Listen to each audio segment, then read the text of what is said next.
Mahkamah Konstitusi yang saya muliakan, khusus Bapak Ketua.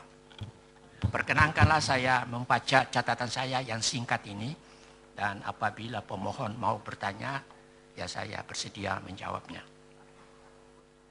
Sebagai mantan pendidik di bidang hukum, saya mulai mengajar tahun 15. Jadi ada juga murid-murid saya di dalam gedung yang sangat terhormat ini. Sebagai mantan pendidik di bidang hukum, saya merasa prihatin dan miris terhadap interaksi para penegak hukum dewasa ini, khusus para advokat bertalian dengan integritas, moral, dan etika.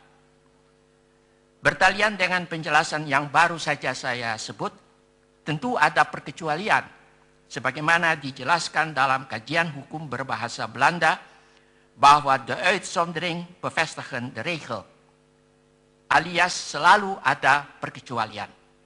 Dalam arti tidak semua buah dalam keranjang itu sudah rusak. Jika buah yang rusak ini tidak dibuang atau tidak dapat ditangani, maka itu soal waktu saja, semua akan rusak atau busuk. Perkembangan terakhir secara kriminologis atau victimologis dalam beberapa kasus membenarkan hal ini. Fakta secara notor feit dewasa ini membenarkan hal itu. Tidak ada maksud untuk membeberkan atau menyajikan notor feit itu. Namun ada perkelahian ibarat orang bertinju dari para advokat ini, dan ada beberapa hal lain yang terjadi di Mahkamah Agung, membuat kesimpulan ibarat nila setitik rusak susu sebelanga. Mendirikan berbagai organisasi advokat semacam Bar Association dengan berbagai nama adalah sah-sah saja, kalau merujuk kepada pasal 28 Undang-Undang Dasar 45. Namun jangan dilupakan bahwa organisasi advokat bukanlah LSM, bukan ormas atau partai politik yang bisa muncul tiap kali kalau pemilu hadir. Bar Association adalah organisasi profesional yang terhormat dengan kode etik yang harus berada atau berdiri di garis paling depan, membela keadilan dan kebenaran, dan bukan kepanjangan tangan penguasa atau maklar kasus meskipun disumpah. Dalam bahasa hukum disebut beëdigd.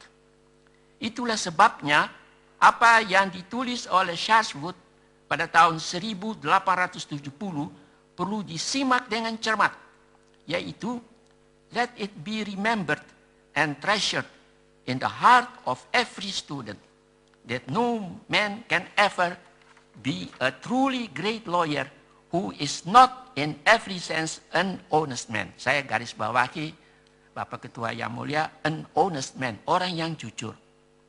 Jadi disyaratkan, dibutuhkan kejujuran, integritas, dan moral serta etika.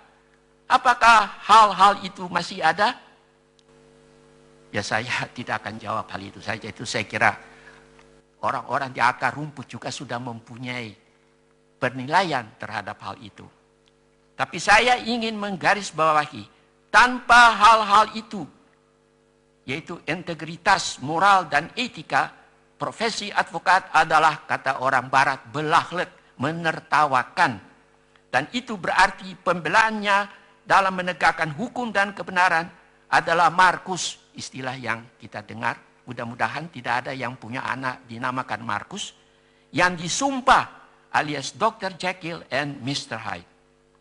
Undang-undang advokat yang ada dewasa ini, yaitu Undang-Undang Nomor 18 Tahun 2003 adalah suatu, saya tidak akan kasih penjelasan pasal-pasal, sebab di sini terlalu banyak advokat, saya bisa diserang macam-macam dengan sudut pandang yang berbeda-beda. Tapi menurut hemat saya, undang-undang tersebut adalah, saya pakai bahasa asing, mohon maaf Bapak Ketua, legislative misbaksel. Ibarat orang di Senayan mau bikin mata sapi jadi telur dadar. Dan harus ditakar kembali oleh Mahkamah Konstitusi secara mendetail, supaya saya tidak sebut pasal-pasal. Adanya berbagai organisasi advokat, apakah itu single bar, multi bar, atau Federation of Bar Association, tentu adalah sah-sah saja. Sebab sejak semula penguasa sejak Orde Baru sudah menjalankan polisi divide et impera. Namun menurut hemat saya, dalam negara dengan proses pembusukan yang menunggu de genadeslah, pukulan terakhir, akibat KKN dari hulu sampai hilir, maka seyogianya Single Bar Association adalah suatu kondisi sine qua non. Dengan demikian, maka kode etik profesi lebih mudah ditangani dan diimplementasikan. Kalau toh Mahkamah Konstitusi berpendapat lain, misalnya Federation of Bar Association seperti yang tadi saya dengar, maka mutlak perlu ditegakkan dan diimplementasi hanya satu kode etik profesi demi mencegah kutu loncat. Nanti sini loncat sana, dan seterusnya. Apakah itu berarti undang-undang advokat yang sekarang ini dipandang sebagai legislatif misbakse? Terserah Mahkamah Konstitusi yang mulia. Dan itu sebagai konsekuensi logis harus direview. Saya berpendapat amin saja. Saya tidak sependapat. Kalau dulu Mahkamah Konstitusi sudah putus A, apakah bisa? Tapi ini bukan menyangkut masalah keadilan saja. Ya toh? Ini bukan negara Anglo-Saxon untuk berpegang terus-terus kepada satu stare decisis.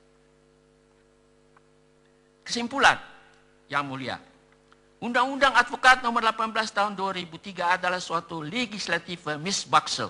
Yang tadi saya katakan mau bikin mata sapi jadi telur dadar.